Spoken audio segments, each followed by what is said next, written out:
Top Med Talk. Well, hello and welcome to Top Med Talk. This is Desiree Chappell, your host, coming to you from Louisville, Kentucky, with coverage of the COVID-19 crisis from the front lines. I'm joined by our editor-in-chief in London, England, Monty Mythen. Hello, Monty. Hey, Desiree. Good afternoon. Good morning to you. That's right. We're on a 5-hour time difference now, not just a 4, making our job even more difficult. Well, Monty, as we revealed yesterday in our podcast, you have tested positive for COVID. And we've been talking to you through the week because I know since last Monday, every day you're like, I think I feel pretty bad. I think I might be having it. And then you were tested as a frontline provider. You were one of those they deemed necessary to know the results. So we heard from you yesterday about kind of how you felt this last week with the fever and the rigor. Yeah. But you started saying you felt a little bit better yesterday. So tell me how you're feeling today. A little bit rougher again, and this is what people have described as a little bit of an undulating course possibly to it. A little bit more headachy, a little bit more head coldy, possibly a little bit more breathy, a little bit more short of breath. Still no real cough there. The fever seems to have gone away. I would say under normal circumstances, you might be trying to battle into work, but realizing it's probably a bad idea. Now, as explained to people before, because we're going to talk a lot about testing in a moment, the fact that I know I'm COVID-19 testing doesn't change anything at all with regards to my behaviour patterns, what we do at home, what we do in our community, treatments, how we manage it. It's all about timing of going back to work. That's what the testing does for the frontline workers. How do we get back in there as the next wave of people get signs and symptoms? Monty, I asked you yesterday when you thought you might be going back to work. Has that changed at all? I feel like some of the stuff changes daily about when they think it's okay for you to come back, but. Yeah. It seems, it's absolutely consistent the whole time. There's just a different version of it available every day.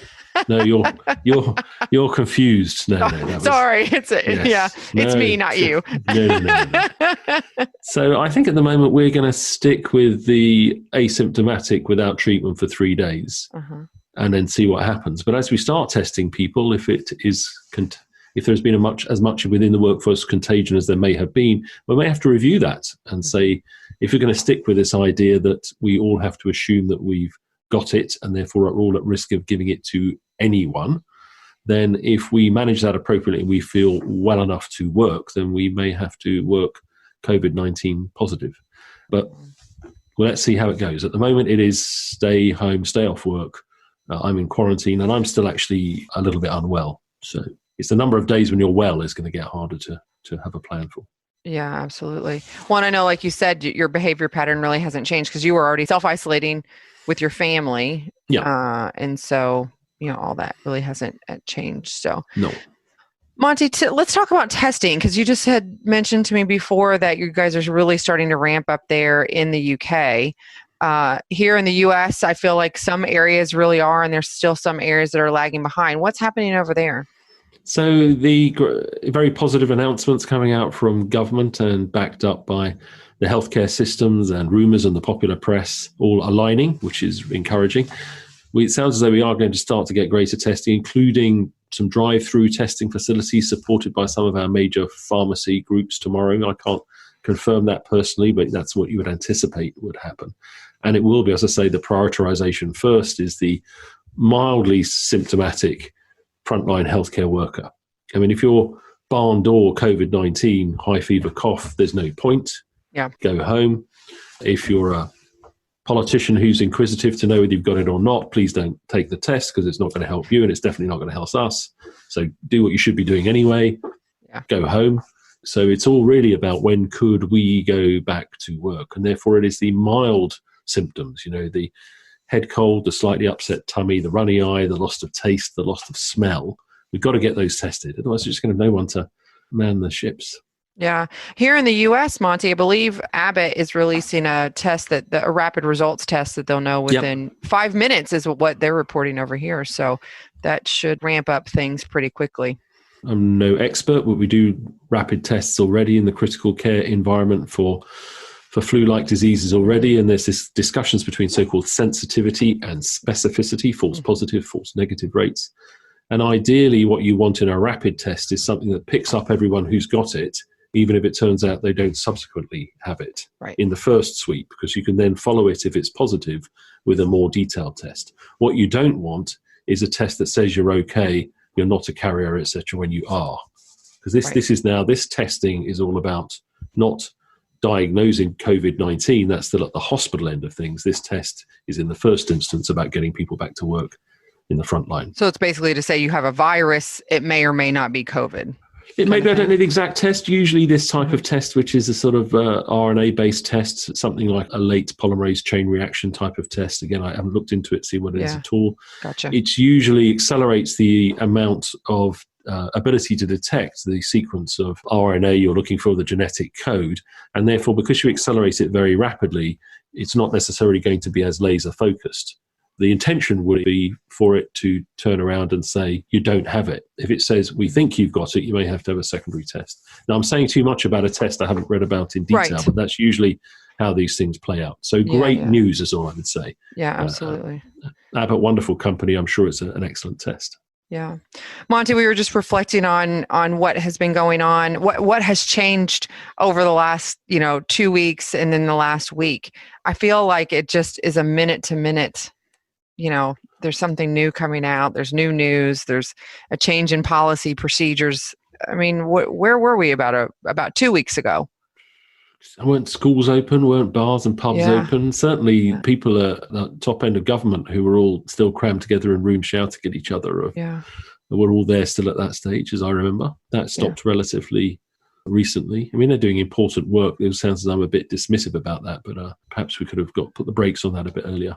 Well, 2 weeks ago, I think we talked to Mirko Nakoti and Andrea Ciocca from Italy, and they were telling us about what was happening there. They were telling us about winter is coming, including those stories about the fact which you keep repeating, and we should probably put that pod out again.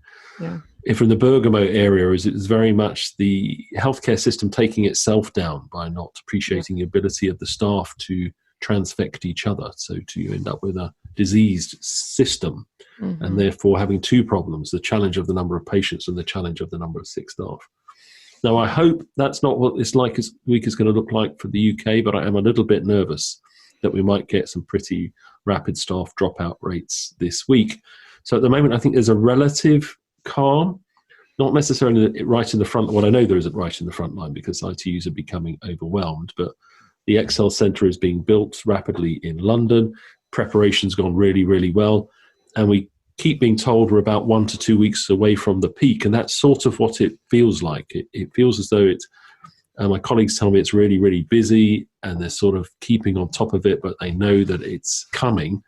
I think they're well prepared for that. The challenge is, are they well prepared for what could happen with the shifts and the rotors yet? I don't know if we've got enough resilience built in.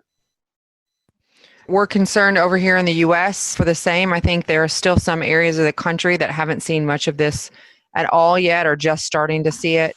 But Governor Cuomo and President Trump announced that they're closing borders, or probably going to close borders to New York, New Jersey, and Connecticut, that it's getting that dramatic. And so there's the California story, and then there's little hot pockets across the U.S. that are really starting to ramp up and already asking for extra nurses and staff to come in. So it's going to be interesting. So Monty, we're recording this on a Sunday. Thank you for sitting down and taking the time out. I know you've felt a little bit more puny today.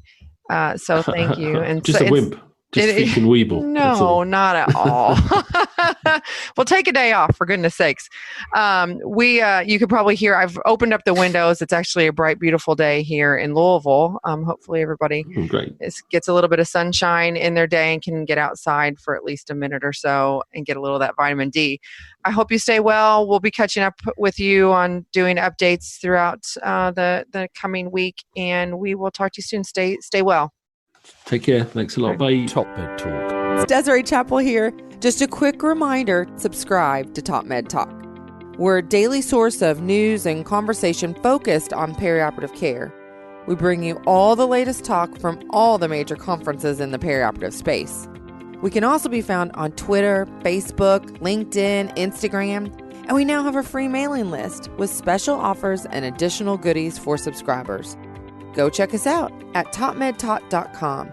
That's www.topmedtalk.com.